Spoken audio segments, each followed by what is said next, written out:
आकर्षण के सिद्धांत को मैं अब अमल में लाना चाहता था, देखना चाहता था कि उससे क्या फायदा होगा। और 1995 में मैंने एक चीज बनाई जिसे कहते हैं विजन बोर्ड, जिस पर अपनी चाहत की हर चीज काट कर मैं लगा देता, जैसे एक कार या एक घड़ी या मेरे सपनों का जीवन साथी। तो ये था मेरे सपनों का बोर्ड, मेरा विजन बोर्ड। तो हर रोज मैं अपने दफ्तर में बैठे बैठे उस बोर्ड को देखता और उन चीजों की मन में छवि बनाने लगता, मानो मैंने उन्हें पा लिया हो। मैं घर बदलने की तैयारी करने लगा। घर का सारा फर्नीचर, सारे बक्से एक कमरे में रखता और 5 सालों में मैंने 3 घर बदले। फिर मैं कैलिफोर्निया आया और ये घर लिया और 1 साल तक इसे रेनोवेट किया। फिर जाकर मैंने अपने पुराने घर से अपना सारा सामान मंगवाया। एक दिन सुबह के करीब 7:30 बजे थे। मेरा बेटा मेरे दफ्तर में आया।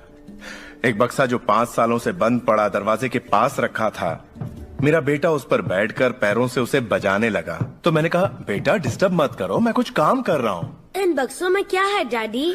इसमें मेरे विजन बोर्ड्स हैं बेटे। ये विजन बोर्ड क्या है? मैंने कहा, बेटे इन्हीं पर मैं अपने गोल्स का, अपनी मंजिलों का खाका बनाकर लगा देता हूँ, मेरी ख्वाहिशों की तस्वीर। 5 साल का नन्हा मुन्ना भला इसे क्या समझता। तो मैंने उससे कहा कि बेटे मैं तुम्हें समझाता हूँ, मैं तुम्हें दिखाता हूँ ये क्या है। और जब मैंने विजन बोर्ड को बाहर निकाला तो उसमें एक घर की तस्वीर थी, वही घर जिसके बारे में मैं 5 साल पहले सोचा करता था।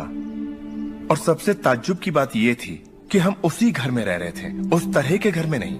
मैंने अपने सपनों का घर कब खरीदा, उसे कब रेनोवेट किया, मुझे पता भी नहीं चला। फिर मैंने उस घर को देखा और मैं रोने लगा, क्योंकि ये मेरे लिए एक चमत्कार था।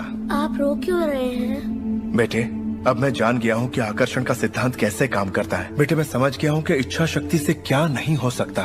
मेरी पूरी जिंदगी मेरी आंखों के सामने है। जिस तरह मैंने अपनी कंपनियां खड़ी की, उसी तरह मैंने अपना घर भी बनाया। मैंने अपने सपनों का घर खरीदा और मुझे पता तक नहीं चला।